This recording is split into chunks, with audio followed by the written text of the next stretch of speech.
Téléspectateurs de Mandé TV, bonjour, bonsoir. Très heureuse de vous retrouver encore une fois sur ce plateau Entretien Brut. Merci beaucoup de votre constante fidélité.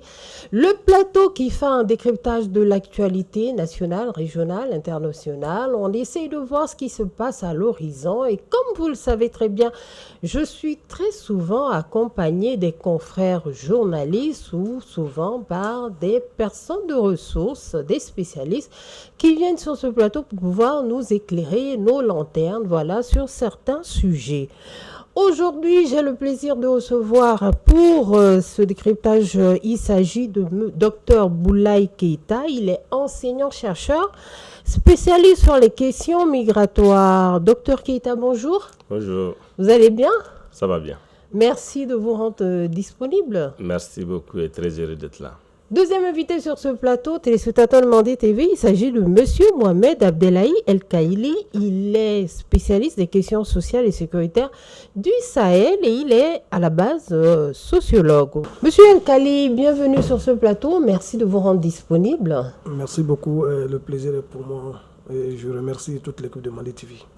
Merci beaucoup, téléspectateurs de Mandé TV. Voilà, notre décryptage va porter sur ces sujets. Il s'agit en première position de la pose de la première pierre de 15 hôpitaux du district par le général Assimi Goïta. Deuxième sujet, ça va porter sur la communication du président de la commission de l'Union africaine. Voilà. Troisième sujet et dernier, on viendra sur la migration, d'où la présence sur notre plateau de Dr Keita qui va essayer de nous donner des éclairages concernant l'immigration et la diaspora malienne. Sans plus tarder, nous allons prendre notre premier sujet. Il s'agit de la pose de la première pierre de 15 hôpitaux du district effectué le lundi 10 novembre dernier par le président de la transition, Assimi Goïta. Voilà, il s'agira de transformer des centres de référence en hôpitaux et ces travaux sont portés sur 12 mois pour Bamako et 24 mois dans les régions. Monsieur El Kaili, sociologue, vous regardez tout ça, quel est votre avis par rapport à la pose des premières pierres? Alors, je salue tout d'abord tous les fidèles téléspectateurs de Mandé TV. Je pense que c'est une initiative salutaire, mais la question qui taraude, c'est-à-dire la question qui me revient toujours à l'esprit, parce que moi, la première des choses, quand j'ai vu le communiqué, j'ai également vu la pose de la première pierre. J'ai couru pour chercher quel est le budget et d'où vient ce budget. Je vois que c'est sur le budget national, mais je ne sais pas c'est combien. En tant que citoyen, je voulais savoir. Ce n'est pas pour faire une enquête ou quoi que ce soit. Ça me permettra de voir est-ce que la construction, les délais qui sont donnés, les 12 mois pour Bamako et 24 mois pour les régions, est-ce que ces délais vont être acceptés? Est-ce que le budget même qui est là, parce que je pense qu'on est en période de crise et la communication gouvernementale vraiment devrait éclairer la lanterne du Malien en leur disant voilà, le budget est tel, sur tellement et tellement, ça l'aide bien. Ou si le budget reste à voter encore, ou c'est pas. C'est des questionnements qui sont là. Mais encore, on a vu qu'il y a beaucoup de chantiers qui ont été proposés ou entamés, qui ne sont pas encore finis. Mais comment est-ce qu'ils vont faire? Ce sont les questionnements qui sont là. Mais nous souhaitons quand même que cette initiative ou ces initiatives se concrétisent et que le Malien vraiment parvienne à se soigner. Parce qu'en réalité, le secteur de la santé au Mali doit être innové.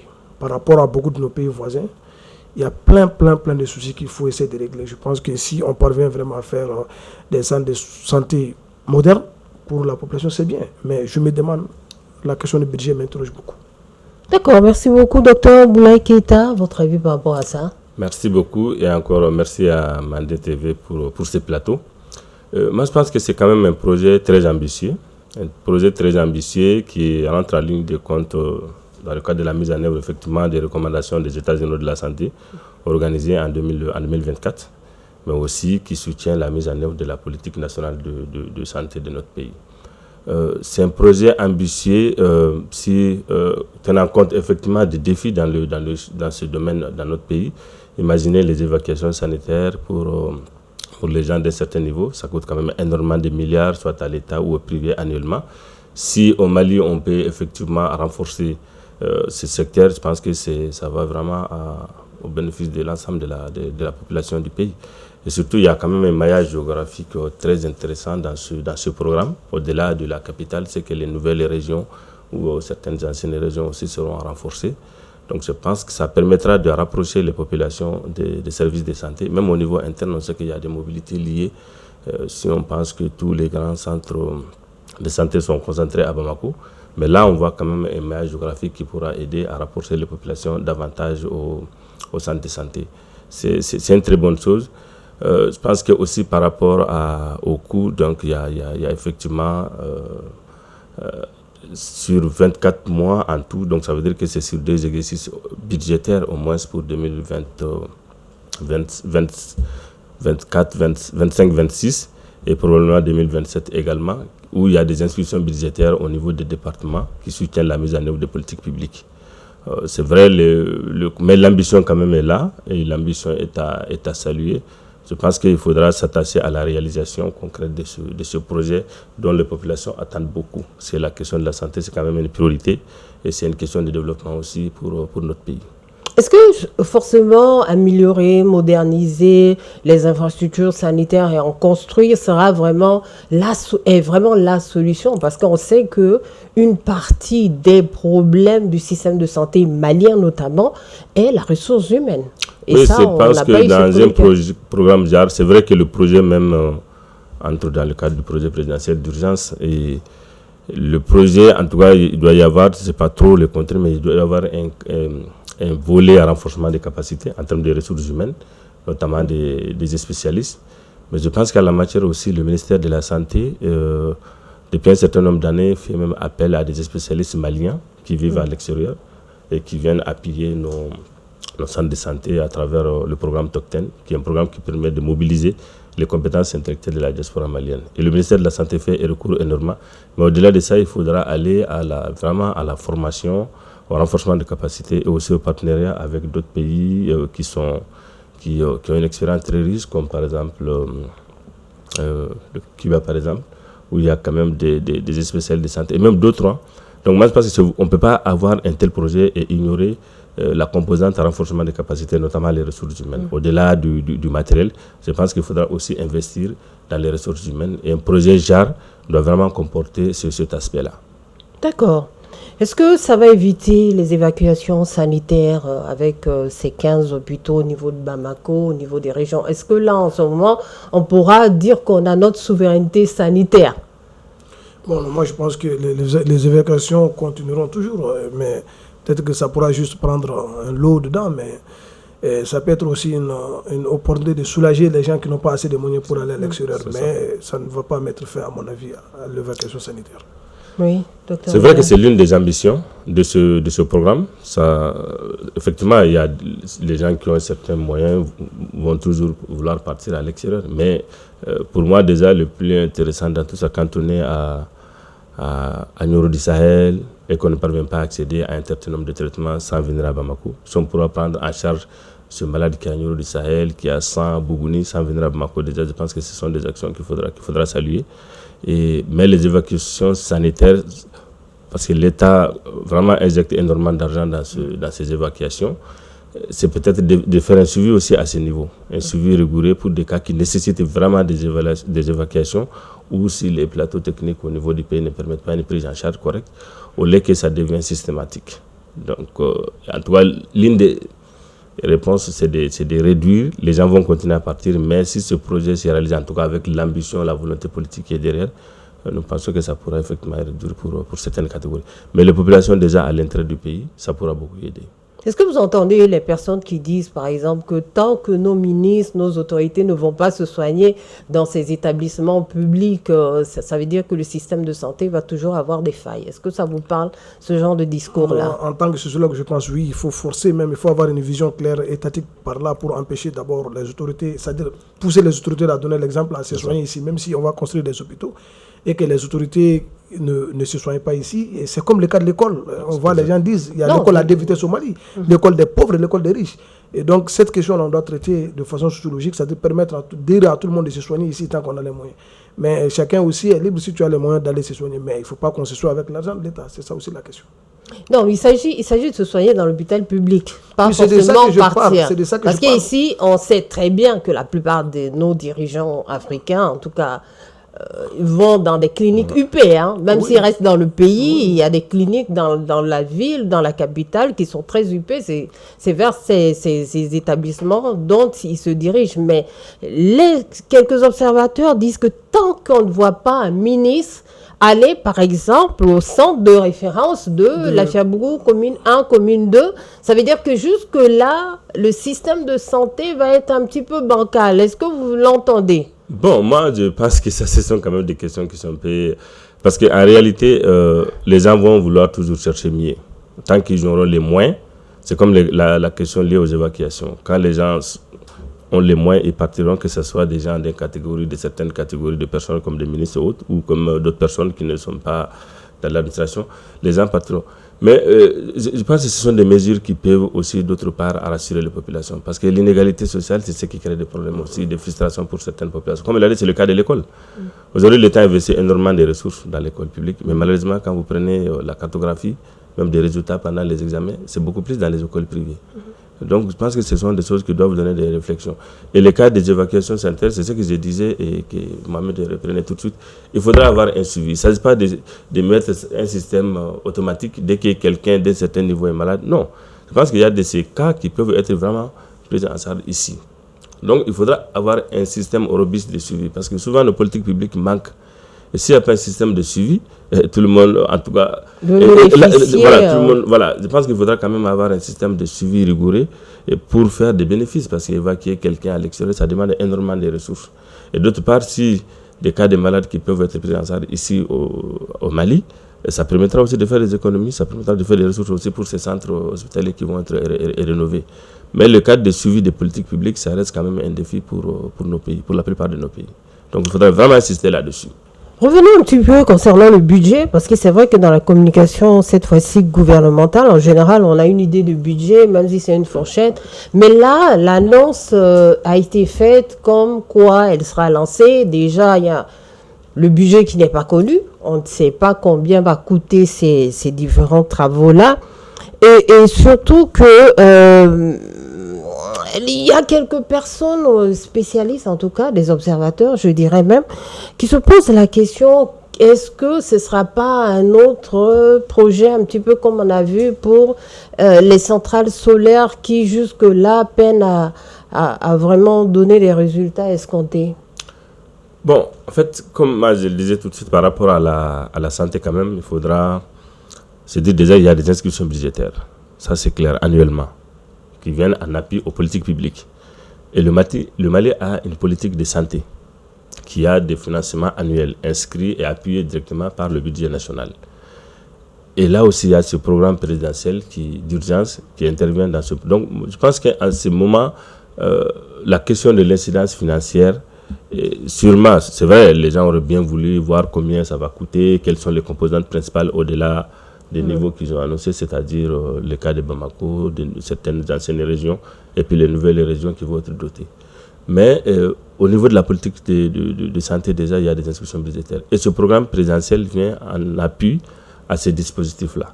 Mais l'incidence financière n'est pas connue et ça aurait dû être mis en exergue ou au moins citer les sources quand même de financement, à part que c'est sur le budget national. Maintenant, sur le budget national, le ministère de la Santé et ce programme, je pense que de façon concomitante, ils pourront puiser des fonds à travers ces politiques pour soutenir. Mais là encore, comme je le dis, il faudra vraiment avoir un suivi.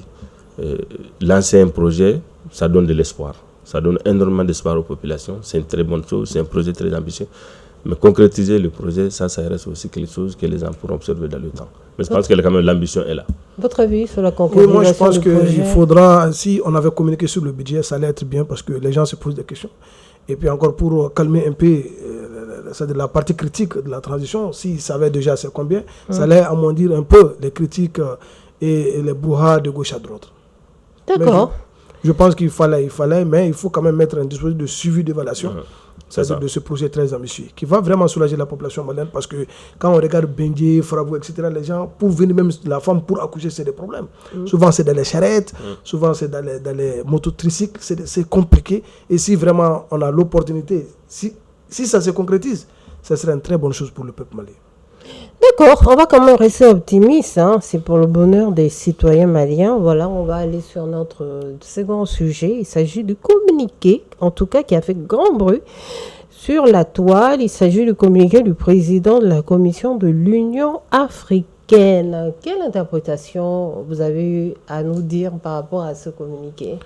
Moi, je pense que ce communiqué, à mon avis, je le prends comme un non-événement. De deux, en tant qu'observateur. De deux, je vois l'Union africaine comme le médecin après la mort. Parce qu'aujourd'hui, à mon avis, selon les infos que j'ai, le Mali n'est ni demandeur ni preneur de cette initiative, de cette proposition de l'Union africaine. Mais je pense qu'aujourd'hui, nous, notre lutte, on est là. Depuis le temps ATT. ATT avait demandé, bien avant, depuis l'arrivée des Maliens qui étaient en Libye, ATT avait eu des initiatives pour vraiment unir tout le monde. Après, ils n'ont pas voulu, ce sont ces mêmes Unions africaines-là qui, à l'époque, ont essayé de bloquer, parce qu'il y avait certains chefs d'État qui étaient vraiment la porte, c'est-à-dire la porte d'entrée de l'Union africaine. À l'époque, ils ont serré un peu le président Amadou Toumani Touré. Ils n'ont pas voulu. Bon, aujourd'hui. Mais est-ce qu'aujourd'hui, il ne faut pas transcender un petit peu tout ça? Oui, on transcende.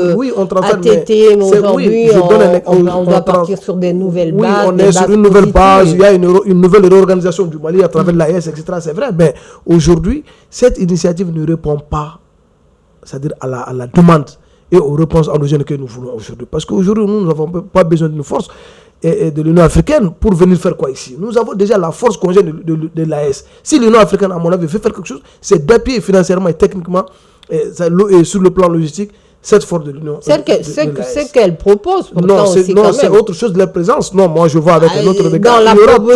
Dans la proposition, il est carrément dit de lancer une action internationale d'urgence face à la crise. Non, nous ne voulons pas une action internationale. Et un soutien technique et financier. Oui, l'action internationale que nous avons dit non, nous avons déjà proposé une action nationale et endogène à travers le Mali. Je parle des pays de l'AES, je parle du Mali, du Burkina Faso, du Niger.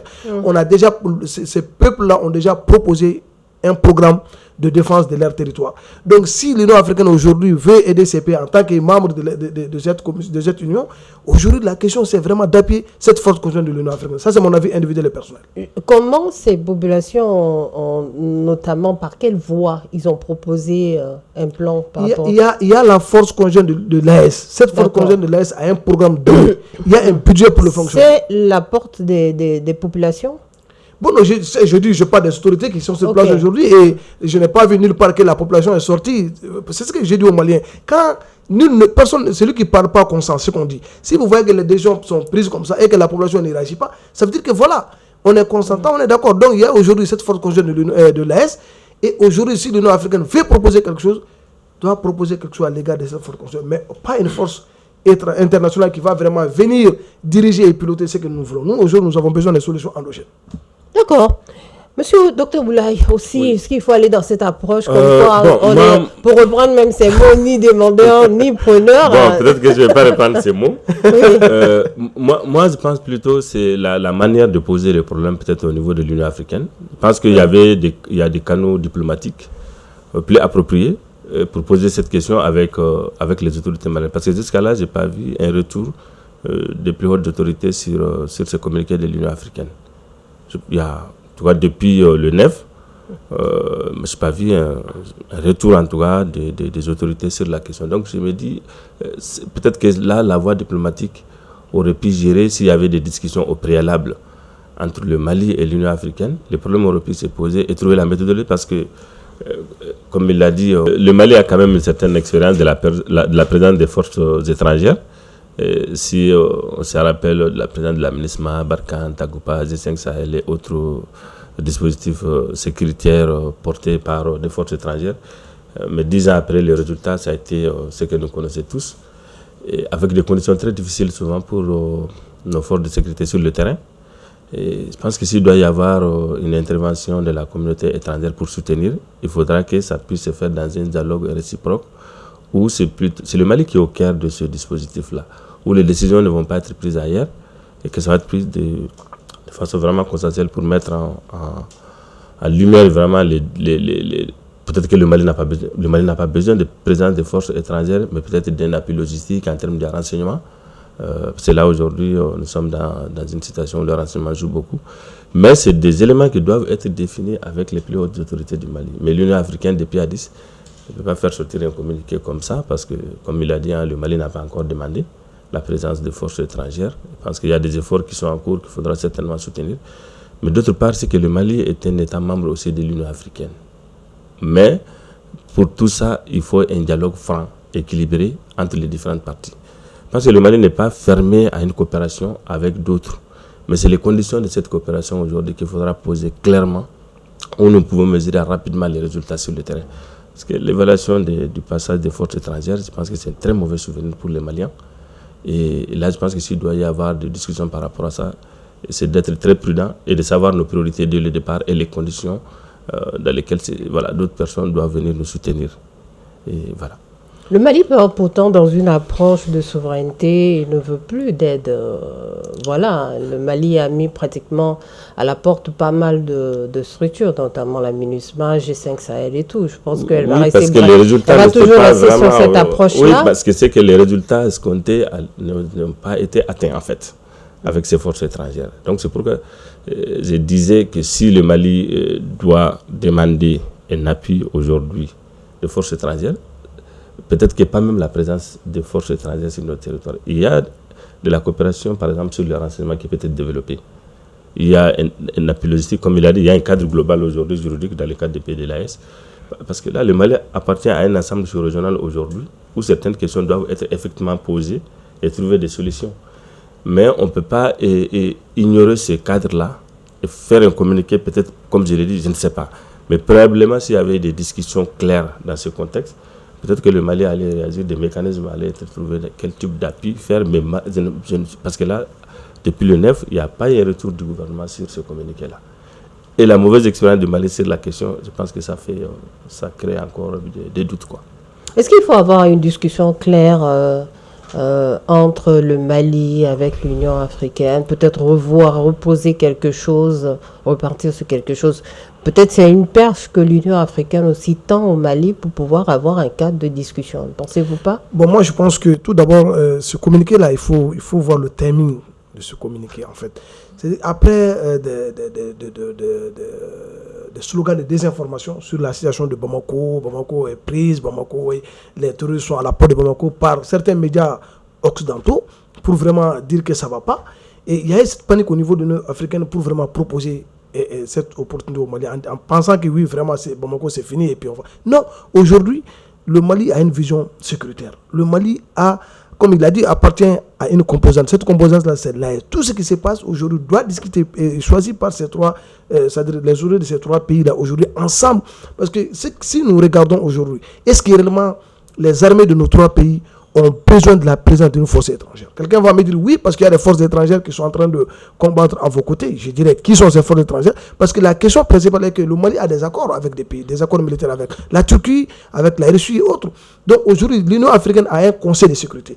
Et c'est pas ce conseil de sécurité-là qui doit vraiment, qui connaît déjà les canaux appropriés pour vraiment taper à la porte en proposant au Mali en tant que pays membre, si ça ne va pas, qu'est-ce que nous pouvons faire aujourd'hui? Mais ce n'est pas nous proposer uniquement de façon crue, voilà, nous avons des forces étrangères pour vous. Non, aujourd'hui, ce que nous avons besoin, c'est des appuis logistiques, des appuis sur le plan de renseignement entre les différents pays de l'Afrique, parce que ATT l'a toujours dit, ce souci est un souci, c'est-à-dire tout ce qu'on a comme problème sécuritaire, c'est transversal. C'est-à-dire, ce n'est pas des problèmes qui sont, des conflits qui sont nés à l'intérieur de nos États, mais qui sont des conflits frontaliers en fait. Aujourd'hui, l'Union africaine ne parvient même pas à gérer la situation entre le Mali et la Mauritanie. Qu'est-ce que l'Union africaine proposera au Mali sur la question de la présence des forces étrangères pour nous donner quoi, nous apporter quoi? Alors qu'il a dit, la MINUSMA a été à son apogée.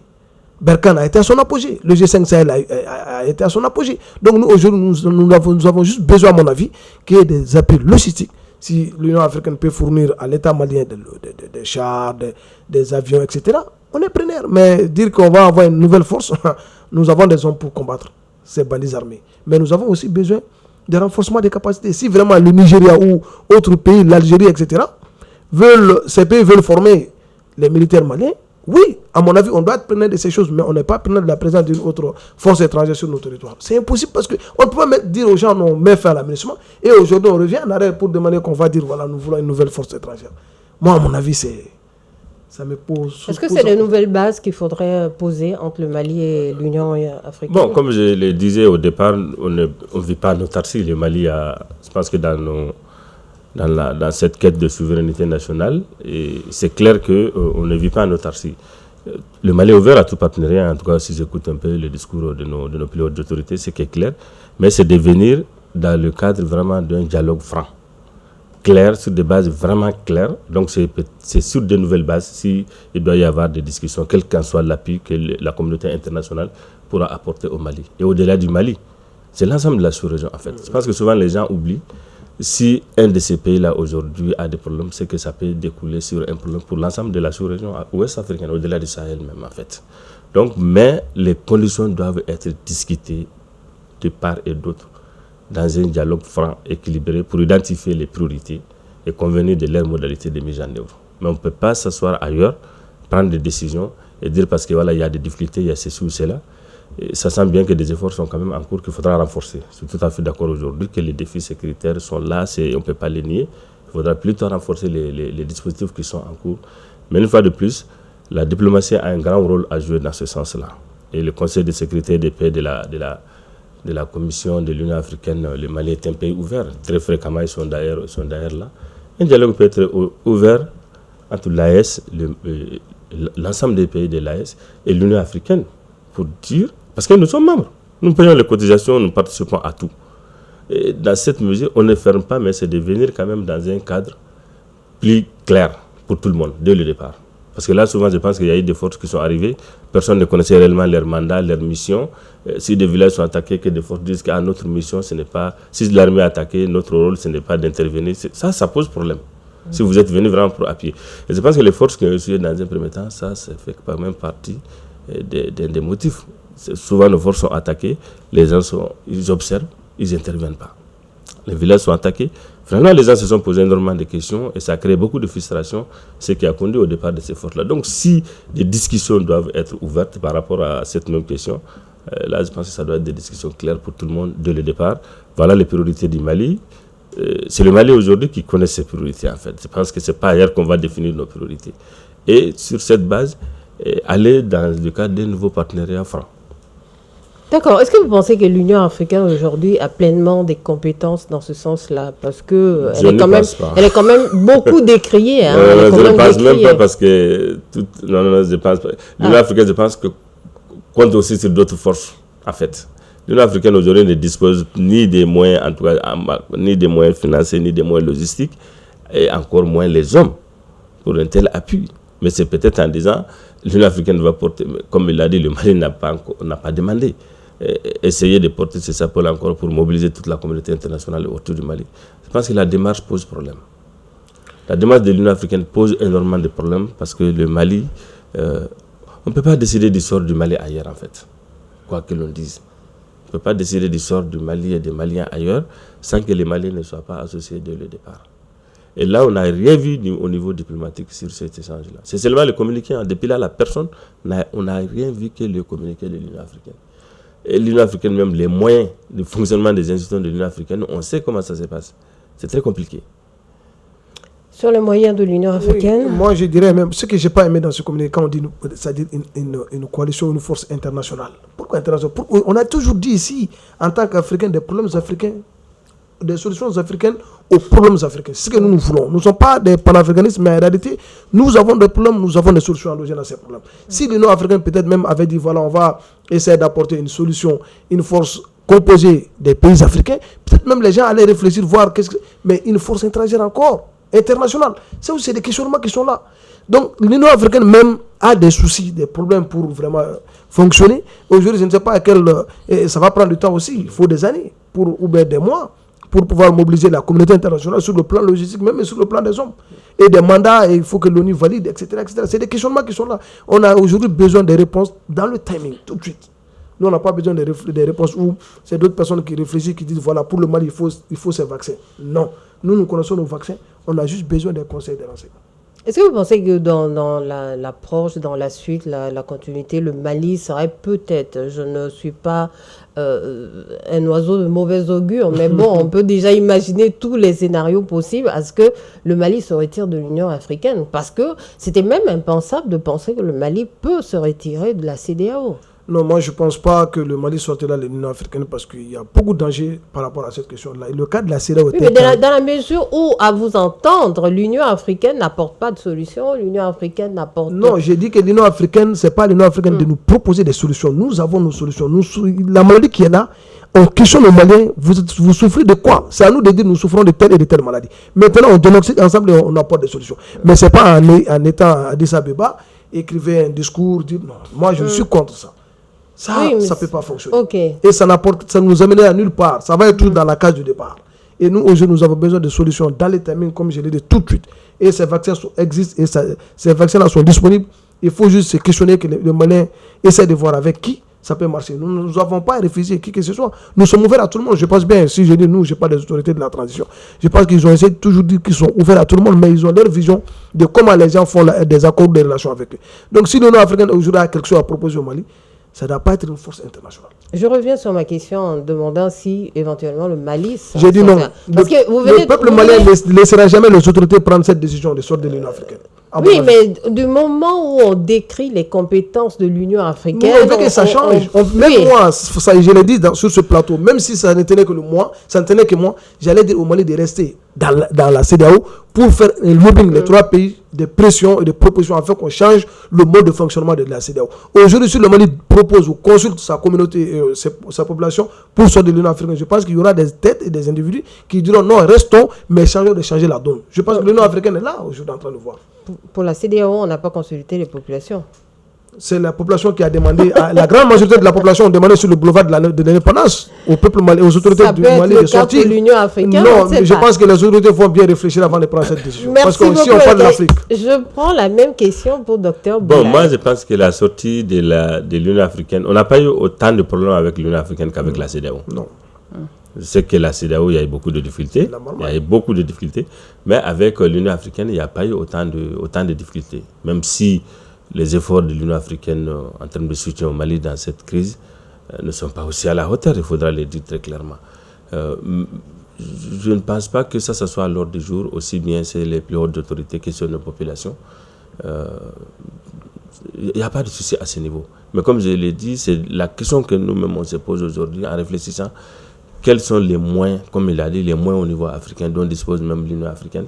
Parce que si l'Union africaine doit soutenir le Mali en allant demander ailleurs, je pense que c'est ça aussi. Alors que nous savons très bien que l'Union africaine, ses institutions même fonctionnent sur la base des financements extérieurs.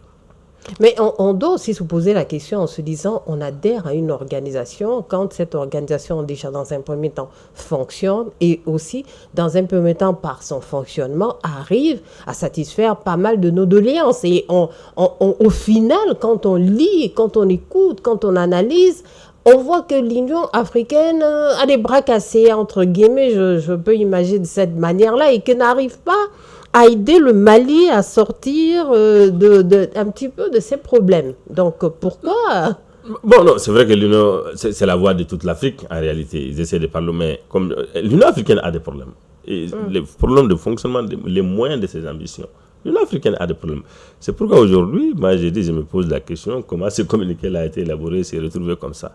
Est-ce qu'on a demandé l'avis du Mali? Est-ce qu'on a demandé au Mali quelles sont vos priorités en termes d'appui? Comme il a dit, c'est qu'aujourd'hui, le Mali ne va pas demander des troupes étrangères sur le territoire. Peut-être des moyens logistiques. Mais même là, est-ce que réellement, on a demandé aux plus hautes autorités comment une telle discussion pourrait avoir lieu? Parce que si on doit aller encore, ça veut dire que la crise là, ça va durer.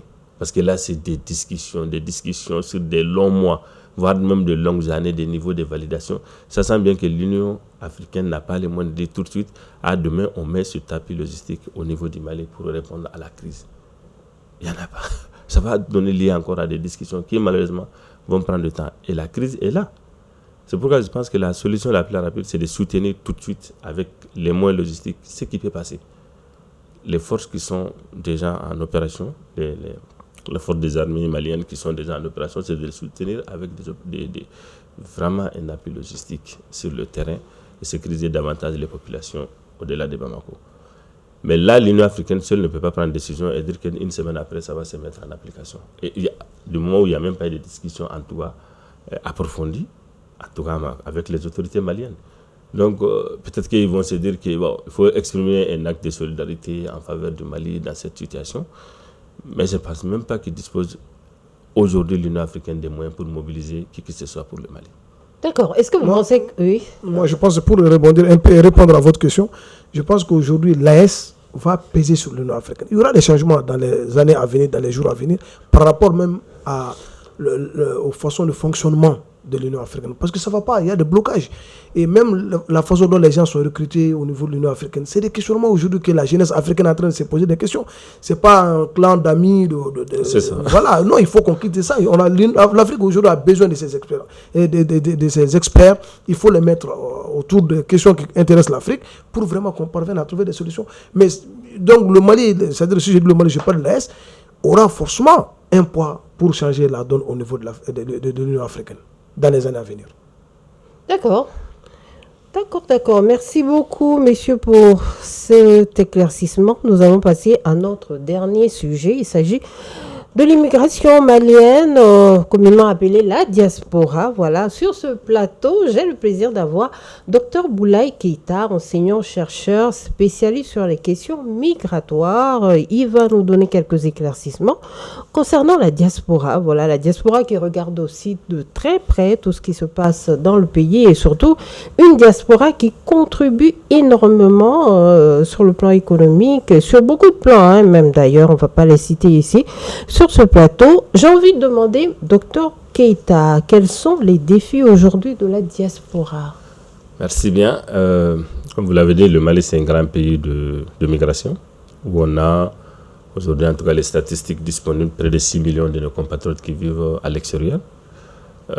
Une diaspora qui est aussi très engagée pour le pays, vous l'avez dit dans vos mots introductifs, qui contribue largement au développement du pays à travers effectivement des transferts de fonds importants. 2022, 993 milliards ont été transférés par bien sûr les canaux officiels vers le Mali, et sans compter que les canaux informels sont supérieurs 2 fois plus que les canaux formels. Donc ça veut dire que vraiment c'est énormément de ressources qu'ils envoient aux familles pour vivre. Le défi, c'est que ce sont des fonds qui sont injectés dans les sociales pour l'essentiel. Plus de 95% vont à la prise en charge des familles, quelques infrastructures aussi dans les localités d'origine, très peu d'investissement. Donc il n'y a pas de génération de fonds à travers ces ressources envoyées. Je pense que là, c'est un défi majeur pour que les revenus de la diaspora puissent être injectés dans des secteurs productifs capables de créer des revenus au-delà aussi des emplois qui vont constituer effectivement des réponses aux défis de la migration irrégulière. Donc là, c'est un défi. Aujourd'hui, des actions sont là pour accompagner, pour soutenir ces engagements de la diaspora, mais qui restent vraiment à concrétiser, notamment la mise en place d'un fonds d'appui à l'investissement des Maliens de la diaspora, comme le Sénégal a déjà mis en place un fonds d'appui. Le Sénégal a créé une banque d'investissement des Sénégalais de l'extérieur qui pourront permettre à la diaspora et puis créer aussi un climat d'environnement où la confiance est là. Là, ces outils-là doivent être opérationnels pour que la diaspora joue pleinement son rôle dans le cadre du développement. Mais on sait que les autorités maliennes sont très très regardantes vis-à-vis de la diaspora. Vous imaginez aujourd'hui, les Maliens de la diaspora sont représentés au CNT et participent à toutes les grandes rencontres de la nation. Tout ça, donc, au niveau politique, ils sont aussi représentés. Je pense que ce sont des éléments. Nous disposons d'une politique migratoire depuis plus de 10 ans et qu'il faudra soutenir davantage. L'autre défi, c'est aussi la migration irrégulière, où des milliers de jeunes prennent la route par an, faute d'emploi, et qui constitue malheureusement aussi à des tragédies sur les routes migratoires. L'autre défi, c'est les difficultés administratives dans les pays d'accueil, où ils ont des difficultés à accéder à des documents administratifs locaux, comme les titres de séjour, et souvent aussi des documents nationaux comme les passeports, les numéros NINA, ainsi de suite, qui constituent aussi des vrais problèmes de la diaspora malienne. En tout cas, le ministère en charge de la migration, surtout lors des discussions ou bien des rendus à faire avec la population malienne, a fait savoir que voilà, c'était quand même un sujet assez périlleux et que les Maliens étaient beaucoup entrés à aller vers la route de l'exil et que vraiment, il y avait quand même les mécanismes. Vous venez de parler de la politique nationale de la migration quand même, qui joue, qui a quand même aussi des renforcements à faire sur certains niveaux. Je veux quand même venir chez vous. El Kali, pour savoir, voilà, est-ce que votre avis par rapport à cette aide de la diaspora qui rentre dans le pays, mais qui malheureusement, je vous la pose, parce que vous êtes quand même spécialiste des questions sociales et sécuritaires, où c'est justement utilisé essentiellement pour les besoins du quotidien, mais pas d'investissement, comme vient de le dire Dr Keïta. Oui, moi je pense que tout d'abord, il faut comprendre que le gouvernement malien actuellement a un plan d'action triennal 2025-2027 qui a pour objectif d'assurer l'accueil, l'intégration, le soutien psychosociologique des immigrants, parce qu'en réalité, nous tous, nous étions à l'extérieur. Quand on a décidé de venir, nous nous sommes posé des questions. Est-ce qu'une fois ici, est-ce qu'on va avoir de l'emploi? C'est des questionnements qui sont là. Mais on a vu aujourd'hui, il y a un leadership qui est en train de prendre cette question au sérieux, la question migratoire. Parce qu'aujourd'hui, le Mali fait face à un défi de retour, c'est-à-dire de migrants de l'Afrique du Nord et de l'Afrique de l'Est, et de l'Europe, disons. Donc, c'est ce plan d'action-là, à mon avis, qui même, dont j'ai regardé, j'ai vu, il y a une partie qui m'a beaucoup intéressé, c'est les mécanismes de suivi de ce plan d'action. Si réellement il y a... On va le développer avec Dr Keïta. Okay. Moi, je voulais savoir l'avis sur donc, la consommation directe. Oui, c'est toujours comme ça. Nous sommes un pays de migrants. En réalité, les gens sortent trop, les gens voyagent. Souvent, tout ce qu'on envoie, c'est pour soigner le madame, c'est pour soigner maman, c'est pour construire des maisons pour les parents, c'est pour aussi envoyer les parents au pèlerinage, etc., qui sont là. Mais l'État, comme il a dit, si on pouvait faire comme le Sénégal, avoir des banques d'investissement qui permettra vraiment aux migrants d'avoir la confiance de venir s'installer en fermant les yeux, parce qu'ils savent qu'une fois sur place, il y aura des mesures d'accompagnement et ils n'ont pas peur. Et aussi, il n'y a pas la question de stigmatisation. Exactement. Ce sont des grandes questions sur lesquelles on va arriver. Je vais encore me retourner vers Dr Keïta. Est-ce qu'aujourd'hui, le Mali ou notamment nos institutions qui représentent le Mali à l'extérieur disposent de mécanismes sociaux de prise en charge des Maliens à l'extérieur? C'est la grande question, parce qu'on a vu beaucoup de Maliens déjà poser la problématique de tout document à avoir au niveau à l'international, mais aussi la question sociale en fait.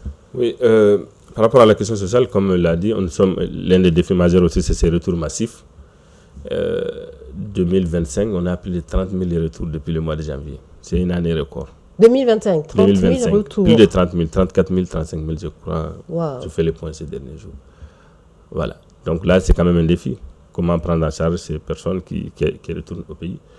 Par rapport à la question de prise en charge sociale, je pense qu'effectivement, nous sommes l'un des pays, en tout cas, depuis un certain nombre d'années, qui a conçu et adopté des outils appropriés pour prendre effectivement en charge. Il y a une protection consulaire normalement que nos concitoyens disposent aussi, sont dans les pays d'accueil, mais il faudra que les gens se déclarent aussi une fois dans un pays. Malheureusement, on se rend compte que les compatriotes souvent ne se déclarent que quand il y a des problèmes. En tout cas dans des pays souvent en crise. Et là, c'est un problème pour les missions consulaires souvent de répondre dans l'urgence à leurs demandes. D'autre part, vous constaterez aussi que nous sommes le premier pays en Afrique, ça allait même dire au monde, qui organise des opérations de rapatriement volontaire de ses compatriotes. Toutes les statistiques qui existent depuis ces 5 dernières années, nous sommes le pays qui a rapatrié beaucoup plus de ses concitoyens en difficulté. Donc il y a effectivement une prise en charge sociale qui permet au gouvernement, à travers le ministère en charge de la diaspora, d'intervenir dans un pays dès que les compatriotes manifestent leur désir de rentrer, s'ils sont en difficulté. Effectivement, il faudra les reconnaître que l'État aussi a appuyé dans ce cadre de la part des partenaires internationaux, comme l'Organisation internationale pour les migrations, qui soutient aussi l'État dans ces opérations de rapatriement. Pour les problèmes de documents de voyage, c'est une réalité, mais malheureusement, il y a des difficultés qui relèvent aussi des capacités de nos missions diplomatiques, souvent qui effectivement n'ont pas toujours les moyens de pouvoir se déplacer, aller à l'intérieur des pays pour faire des opérations d'enrôlement de nos compatriotes, surtout que depuis que le passeport, la délivrance du passeport est liée au numéro NINA. Donc effectivement, on a des compatriotes qui ne sont pas enrôlés jusqu'à là. D'autre part, il y a des personnes qui se sont enrôlées, mais malheureusement, il y a des erreurs dont la correction s'avère difficile. C'est un vrai problème. Et sinon, globalement, nous sommes quand même un pays qui a une attention particulière à l'endroit de la diaspora. Mais c'est des dispositifs qui doivent être soutenus davantage, et puis faire aussi une sensibilisation à l'endroit de nos compatriotes, parce qu'aujourd'hui, on ne peut pas prendre un document de voyage avec un nom ici au Mali, arriver là-bas, changer, prendre un autre nom pour des besoins, ou changer d'âge quand on veut. Ça pose un certain nombre de problèmes. Je pense qu'à là, il faudra que les associations, les organisations des Maliens de l'extérieur, les missions diplomatiques, puissent sensibiliser nos compatriotes. Parce que les changements de nom, souvent, c'est ce qui pose le plus grand problème et qui demande un cadre juridique beaucoup plus complexe pour pouvoir apporter des changements. Vous avez tout de suite annoncé le nombre de Maliens de retour sur le territoire. Est-ce que, par exemple, pour toute cette prise en charge sociale, ça relève des ambassades? Non, ça relève plutôt du ministère ici au Mali. Et en rapport avec les ambassades. Par exemple, tous ceux qui sont rapatriés, souvent c'est sur demande des ambassades adressées au ministère pour dire on a tel nombre de Maliens qui se sont fait identifier auprès de l'ambassade avec l'appui de certaines organisations et qui souhaitent rentrer au pays. Donc sur cette base, les voyages sont effectivement organisés. Il y a un budget pour cela ou... Oui, il y a le ministère des Maliens à l'extérieur qui dispose effectivement des ressources mises à sa disposition pour faire ce travail. Assez conséquente. En tout cas, toutes les demandes qui arrivent sont gérées. Sont gérées. Oui. Et quelle est la situation aujourd'hui des Maliens qui se retrouvent en zone de conflit, par exemple le conflit ukraino-russe avec le conflit israélo-palestinien? Il y a quand même des Maliens dans ces zones-là, et comment ça se passe? Oui, parce que dès qu'il y a un problème dans un pays, je pense que le ministère a ce système de prendre directement attache avec la mission diplomatique de la zone concernée. Et dans le cas de l'Ukraine, effectivement, le département a appuyé des familles maliennes, des étudiants maliens qui souhaitaient rentrer dès que le conflit a commencé. Le cas de l'Israël aussi, je pense que la même chose a été faite, mais malheureusement, peut-être heureusement, personne ne s'est déclaré vouloir rentrer au pays. Parce que là, c'est des opérations de retour volontaire. Si vous le souhaitez, l'État met en œuvre les dispositions pour votre retour. Mais si les gens ne demandent pas aussi, ce n'est pas une obligation. Dans le cas de l'Israël, je pense qu'il y a effectivement des investigations pour savoir si on a des compatriotes. Mais pour l'Ukraine, dès le début, les gens ont manifesté leur désir de retourner, et des dispositions des étudiants, aussi des familles, ont été prises pour leur rapatriement. D'accord, merci beaucoup.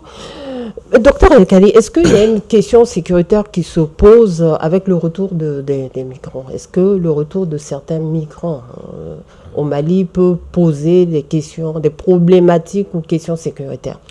Pas forcément, mais quand même, on doit avoir aussi une politique de veille sur tout ce qui rentre chez nous. Même on a des frères des compatriotes qui sont vexés un peu dans la ligne radicale dans certains pays, même si je ne dirais pas qu'ils sont des terroristes, n'ont rien à voir avec le terrorisme, mais peut-être c'est pourquoi j'ai dit certains migrants soulèvent la question de stigmatisation ou la question aussi de repères. Donc tout ça là, c'est des questions qui relèvent de la sécurité. Donc il faut essayer de voir ces gens, de les aider et de leur faire comprendre qu'ils ont changé de mode de vie. Ce n'est plus là où tu étais avant, les choses ont changé. Donc voilà un peu, il y a tous ces éléments. Sinon, il n'y a pas une question sécuritaire forcément liée à ces comme migrants maliens qui retrouvent. Elle a été un petit peu effleurée quand il y a eu le mouvement en Libye. Aujourd'hui, même on le dit, le Mali aujourd'hui a un petit peu la conséquence de retour. Oui. Ça, c'était un groupe déjà connu. Si ça existait, c'est qu'il faut se poser la question. C'est pourquoi j'ai dit qu'il faut avoir ce dispositif-là de veille. Voilà, pour savoir qui doit venir, qui est-il, qu'est-ce qu'il faisait. Parce que ça, il faut le savoir. Aujourd'hui, on a des compatriotes qui sont sur les réseaux sociaux. Peut-être qu'ils ont d'autres liens avec d'autres personnes qui ne le savent pas. Et même, ils ne savent même pas qu'ils sont en train de se radicaliser. Il faut avoir un dispositif de veille sur tout ce qui entre pour voir est-ce que c'est des gens qui ont des antécédents ou pas, parce qu'aujourd'hui nous sommes à un monde ouvert à tout et ce sont nos compatriotes. Vraiment, si des gens sont disposés à venir, il faut que l'État, comme on a déjà dit, il y a un plan triennal qui est là, mais ce plan ne peut pas avoir de réussite sincère et tant qu'il n'y a pas une synergie de tous les acteurs autour de ce plan. Exactement. Merci beaucoup, El Kali. Dernière question pour vous, j'espère, monsieur Dr Keita. Voilà, on a parlé d'insertion. Hein. Vous avez déjà commencé sur ce sujet-là, insertion et suivi des migrants au retour. Alors, on sait que ce dispositif est en place. On a vu beaucoup de communiqués, on a vu beaucoup de Maliens qui sont rentrés, des Maliens qui ont eu des difficultés même pour rentrer et qui, même étant ici, veulent repartir. Il y a eu le cas de Sako aussi là, il y a 2 ans à peu près. Bon, bref. Comment ça fonctionne aujourd'hui? Est-ce que ça fonctionne toujours très bien? Les dispositifs d'insertion, oui, d'accompagnement. Bon, en fait, comme je l'ai dit, il y a des dispositifs vraiment de retour qui sont non seulement conçus par le gouvernement, à travers bien sûr le ministère des Maliens établis à l'extérieur et le ministère de l'Emploi, mais il y a aussi le partenaire, l'Organisation internationale pour l'immigration qui appuie aussi dans ce dispositif tous ceux qui rentrent. Ils bénéficient d'un appui à l'insertion. Mais personnellement, ce sont des appuis... On peut savoir à hauteur de combien? Non, mais ce sont des appuis au niveau de l'OIM. Moi, j'ai eu la chance... Ah, c'est plutôt l'OIM. Même l'État, ça dépend. L'État, ça dépend. Okay.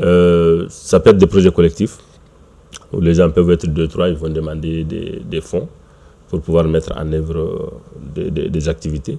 Ça peut être des projets individuels aussi. Vous comprendrez bien que si c'est une personne qui demande... il ne va pas bénéficier du même montant que si c'est 5 personnes qui se mettent ensemble pour demander. Et l'OIM aussi a un dispositif, mais là, c'est des dispositifs individuels où souvent ils accompagnent les migrants de retour en termes de formation. Et à la fin de la formation, un kit aussi les redonner pour s'installer. Mais personnellement, j'ai à écrire un article scientifique sur ces dispositifs. J'ai dit tout simplement que ce ne sont pas des dispositifs qui répondent aux besoins des migrants. Vous imaginez les gens qui mettent des moyens pour arriver en Libye, à l'aller-retour, en tout cas les dispositifs de l'OIM que je connais très bien, on leur donne, après la formation, une valeur de 1 000 €, 600 000, maximum 700 000. Franchement, pour les gens, c'est pas un appui. Pour démarrer quelque chose. Voilà, c'est pas un appui. Et le constat aussi... C'est déjà quelque chose, 500 000. Oui, réalité, mais quelqu'un qui a mis 500 000 aussi pour partir, s'il revient qu'on lui propose la même chose, est-ce que ça va l'empêcher de repartir? Mais c'est déjà mieux que rien. Il aurait pu revenir et ne rien avoir. D'ailleurs, ils sont peut-être même plus nombreux ceux qui reviennent et qui ne bénéficient de rien. Mais vous imaginez pour un projet, pour quelqu'un qui veut démarrer un projet, une valeur de 500 000, est-ce que réellement... C'est vrai, 500 000, tout le monde n'a pas la chance de la... Mais il faudra que la personne aussi soit motivée pour s'investir pleinement dans son projet. Ça, c'est aussi un problème qui est souvent dans les échanges avec les jeunes, les migrants de retour. Je dis, bon, 500 000, c'est peu. Même je reconnais que ça ne suffit pas pour l'installation d'un jeune. Mais si vous vous mettez en tête que ça ne sert à rien, vous n'allez rien faire. Et on se rend compte que 80% des gens retournent 1 an après ou même avant 1 an. Et sachant qu'il y a un dispositif de retour, dès que vous vous inscrivez, vous bénéficiez d'un billet pour rentrer et que vous avez ce montant, les mêmes gens retournent au bout d'un an et demi, encore 18 mois, 2 ans, ils redemandent. C'est pourquoi le suivi à ce niveau, je suis d'accord avec Mohamed. Il faudra mettre en place vraiment un véritable suivi pour tous ces flux de retour. Vous imaginez, comme je l'ai dit, plus de 34 000 déjà cette année. S'il n'y a pas un dispositif de retour, c'est des gens qui peuvent se retrouver dans tous les réseaux. Donc un dispositif vraiment de retour avec une base de données serait quand même pertinent. Donc des dispositifs de retour existent, mais ce sont des dispositifs qui ne permettent pas vraiment une prise en charge effective. Parce que vous savez, notre pays, quand vous aidez un migrant d'1 million, de 2 millions, c'est toute la communauté qui a aussi un regard sur ça. Donc c'est là où il y a la nécessité quand même d'un encadrement plus rigoureux pour tout ce qui concerne les appuis. Souvent, on les voit, les appuis sont faits aux migrants, mais après les appuis, c'est des gens, au bout de 6 mois, vous n'allez plus retrouver leurs traces. Est-ce que vous imaginez? Donc, il y a la nécessité d'assurer vraiment un suivi réel de tout ce qui concerne, c'est comme le programme au niveau du ministère de l'Emploi, les programmes jeunes. Il faut un suivi vraiment rigoureux pour que vraiment les jeunes, et leur expliquer. Je pense qu'il faut aussi un accompagnement de proximité pour les expliquer que tout le monde n'a pas la chance d'avoir 1 million, 2 millions, 500 000 pour s'installer. Souvent, quand ils bénéficient des subventions, on a l'impression qu'ils pensent que c'est de l'argent gratuit et qu'on peut se permettre de faire autre chose. Et ça, c'est quand même quelques défis à relever. D'accord, on en a vu quand même qui ont utilisé ce montant pour aller épouser une deuxième épouse. C'est ça. Hein? C'est pourquoi j'ai dit qu'il y a le suivi qui manque. Sinon, personnellement, moi, à mon retour, j'ai bénéficié d'un fonds d'appui à l'insertion de la part de l'OFI, l'Office français de l'immigration et de l'intégration. C'était, à l'époque, j'avais eu 10 000 €, 6 500 000. 2013, j'ai démarré un projet avec, mais jusqu'à présent, ce projet-là fonctionne. Mais c'est qu'il y a vraiment un suivi réel là-dessus. C'est qu'il y a vraiment un suivi réel. Vous avez posé aussi la problématique du suivi, qui est vraiment très important, et Dr Keita vient de le dire ici. Le suivi, caution sécuritaire, c'est impératif, ça on l'a compris aussi.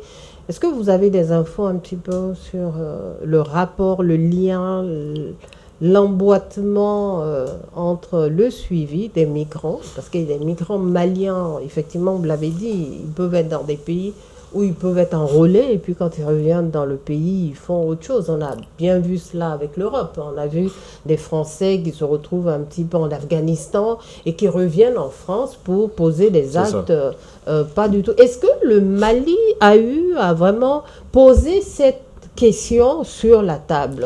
Bon, je n'ai pas ces infos, mais quand même, je pense que, je parle de plan triennal, je pense que ce plan triennal qui est là, je pense que l'État ne va pas donner de l'argent à quelqu'un sans vraiment faire une enquête de moralité, etc. Je parle sous le contrôle de M. Bourlet qui a eu à travers le département. Ouais. Je pense qu'il y a tous ces préalables-là qui sont pris en compte. Ouais. Mais ce que je veux, c'est-à-dire l'objectif de ce plan-là, à mon avis, c'est vraiment de faire une insertion réussie. Basée sur quoi? Sur la stabilité sociale et le développement économique de notre pays. Mais donc, si cela est l'ambition, l'objectif, je pense qu'il doit avoir des mécanismes de suivi pour bien contrôler qui on remet 1 million, à qui on remet 500 000. Parce que 500 000, ce n'est pas un petit montant. 500 000 permet à quelqu'un d'ouvrir une petite boutique à Sogoningo ou à Faladien pour vraiment gagner au village et avoir même un terrain au village pour faire le maraîchage, etc. Nous, au sein de nos activités, dans nos différentes organisations, je pense qu'il y a des gens qui ont des mini-projets en ce sens. Aujourd'hui, avec un ministère qui est dirigé, de la formation professionnelle qui est dirigé par une dame qui connaît, c'est-à-dire l'extérieur, je pense qu'elle doit avoir des infos sur les migrants. Elle a déjà une idée parce qu'elle a été l'ambassadrice du Mali en Allemagne. Je pense qu'elle a déjà une politique, une stratégie par rapport à ça. Donc je pense que quand même la question de veille et d'accompagnement par ces mesures-là doivent être au centre de toutes les décisions. Les deux ministères travaillent en tandem sur la question de l'insertion. Il y a un cadre de concertation entre les deux ministères où ils travaillent sur la question. Des projets communs sont même lancés. L'année dernière, il y a eu la formation des migrants et leur accompagnement aussi avec des kits. Je pense que même il y a une organisation, je ne sais pas si FACEJ les accompagne, etc. Il y a des projets. Il y a un cadre qui a été mis en place, le cadre national pour la réintégration des migrants, qui rassemble les départements ministériels concernés, les organisations des diasporas et puis les partenaires techniques et financiers qui interviennent aussi dans le secteur. Et où des passerelles peuvent être trouvées entre différentes initiatives. Voilà, c'est pourquoi moi j'ai parlé de la synergie d'action. Aujourd'hui, par rapport à tout ça, si on doit renforcer notamment un secteur, ce sera lequel pour juste terminer? Moi je pense que la problématique de la migration déjà, il y a beaucoup de communication, comme vous l'avez dit, mais il faudra que cette communication-là puisse être soutenue par des actions concrètes. Moi j'ai la chance de faire beaucoup d'activités de sensibilisation vraiment à l'intérieur du pays, où souvent les jeunes, en les parlant des drames de la migration, c'est de dire ok, on a bien compris, mais qu'est-ce que l'État propose? C'est-à-dire, il faudra investir dans le développement local, avoir des projets même à caractère communautaire, qui peuvent faire travailler des dizaines de jeunes garçons, de jeunes filles, et même trouver les moyens d'avoir des chaînes de valeur. Des projets efficaces, et avec un système de suivi, après faire une évaluation. Parce que là, les dispositifs qui sont là, personnellement, j'ai fait un article là-dessus, certains collègues m'ont dit, mais vous êtes au cadre de ces dispositifs à l'époque. J'ai dit oui, mais c'est la réalité. Si ça ne marche pas, il faut proposer autre chose. Depuis des années, on se bat et on a l'impression... L'engagement de l'Union européenne au Mali, ces 5 dernières années dans le domaine de la migration, ça vaut plus de ça dépasse les 400 millions d'euros. Mais quand vous évaluez l'impact sur le terrain, on a l'impression que rien n'a été fait. Là, ça pose des problèmes. Et l'un des problèmes, en tout cas, à travers cet article où j'avais fait quelques enquêtes là-dessus, c'est le manque de suivi ou la marginalisation de certains acteurs clés. Vous amenez un projet dans une collectivité, dans un village, il n'y a que le migrant qui porte le projet, personne d'autre n'est là pour le suivre, ni le maire, ni... Donc, le président de la jeunesse. Justement, ni les organisations de la jeunesse. Là, c'est un projet qui... Il est laissé à lui-même. Il est laissé à lui-même. Alors que l'idée serait, s'il y a un projet dans une localité, il y a un certain nombre d'acteurs qu'il faudra associer à ce projet-là. Et même, ça facilite la transparence aussi autour des projets et ça facilite la mise en œuvre aussi. Donc, c'est pourquoi, en tout cas, l'une des recommandations, c'était d'assurer un suivi rigoureux, mais en impliquant vraiment les acteurs locaux. On ne peut pas avoir des projets dans des zones pour accompagner 100 jeunes, 200 jeunes, alors que les collectivités ne sont pas associées, alors que les services techniques d'encadrement ne sont pas associés. Et la plupart des projets, en tout cas de nos partenaires, c'est pourquoi ça échoue. D'accord. Merci beaucoup, docteur Keita. On a eu pas mal d'éclaircissements concernant la migration, l'immigration, la diaspora, le Mali, les politiques, en tout cas, qui encadrent un petit peu tout ça. C'est ce Tato Le Monde TV. Nous arrivons à la fin de notre décryptage d'aujourd'hui. Voilà, j'ai quand même une information à vous faire passer. Il s'agit des écrits de Monsieur Mohamed Abdellahi El Kali. Voilà, c'est aussi un écrivain. Il fait quand même pas mal de belles choses qui rehaussent notamment l'intellect malien. Il s'agit ici de Sibi et les frontières du cœur. Ça parle de l'immigration. C'est un jeune malien qui migre d'Abidjan, qui veut se marier avec une Ivoirienne, dont la famille s'oppose. Donc voilà un peu le choc de culture qui est là. Les péripéties, allez-y chercher ça. Et notre deuxième est Fatou, au cœur du pouvoir et des épreuves familiales. C'est une femme battante qui fait de la politique, qui veut devenir maire et députée, mais elle est combattue par ses belles-sœurs et également par certaines femmes et la société, mais son mari est toujours là comme masculin positif pour l'aider. Elle essaye de se frayer un chemin dans le milieu des femmes qui n'est souvent pas facile. Et le tout dernier, je crois bien que c'est le dernier, il s'agit de femmes sahéliennes, article clé de transition réussie. Ouais, on est en période de transition, ça pour parle. Vraiment que nos transitions réussissent, moi je lance ce cri d'équerre aux autorités de transition des trois pays pour qu'on implique les femmes dans les prises de décision de tout ce qui concerne nos États, parce qu'elles sont là la nuit, le jour et le matin. Elles ne sont pas très impliquées, vous trouvez? Je ne pense pas qu'elles sont impliquées à 100%. Pas à la hauteur. Il faut les impliquer dès le début, à la conception de tous les projets. Dès le début, en tout cas, elles sont le cœur. Hein. Et aussi ici, voilà, M. Abdelkaï a représenté le Mali au Maroc lors du congrès international sur la gouvernance sécuritaire, d'innovation et le développement en Afrique. Voilà, c'est un trophée, M. Abdelkaï. Bravo. Merci. C'est le trophée pour le Mali et on a participé en tant que panéliste. Et on a abordé des thématiques, par exemple sur la gouvernance sécuritaire et également sur l'initiative atlantique de Sa Majesté le roi Mohamed VI par rapport au Sahel, l'Afrique de l'Est, pour vraiment nous donner un corridor et ouvrir nos pays sur les ports. Donc voilà un peu. C'est à l'université d'Agadir. D'accord, c'est salutaire en tout cas. C'est vrai que depuis 2023, le Maroc avait notamment mis cette communication-là comme quoi le corridor, disons, la voie maritime était ouverte pour le Mali et aujourd'hui pour l'AES, je suppose. Voilà. Téléspectateurs de Mandé TV, nous sommes à la fin. Merci d'avoir été de nôtres jusqu'à la fin de cet entretien. Nos invités, Dr Boulaye Keita, enseignant-chercheur spécialiste sur les questions migratoires. Dr Keita, merci beaucoup. Merci beaucoup. On se dit à la prochaine sûrement. Ça, à la prochaine. Deuxième invité sur ce plateau, M. Mohamed Abdellahi El Kali, spécialiste des questions sociales et sécuritaires du Sahel, sociologue de fonction aussi. M. El Kali, on se dit à la prochaine. Merci. À la prochaine et merci beaucoup. Merci à tous les fidèles téléspectateurs. Téléspectateurs de Mandé TV, merci beaucoup. Allez-y également sur nos pages YouTube, Facebook pour regarder cette émission et même revoir les émissions passées. Je salue aussi la régie qui a assuré cet enregistrement. On se dit à la prochaine en saluant évidemment la diaspora qui nous regarde par le monde. On se dit à la prochaine.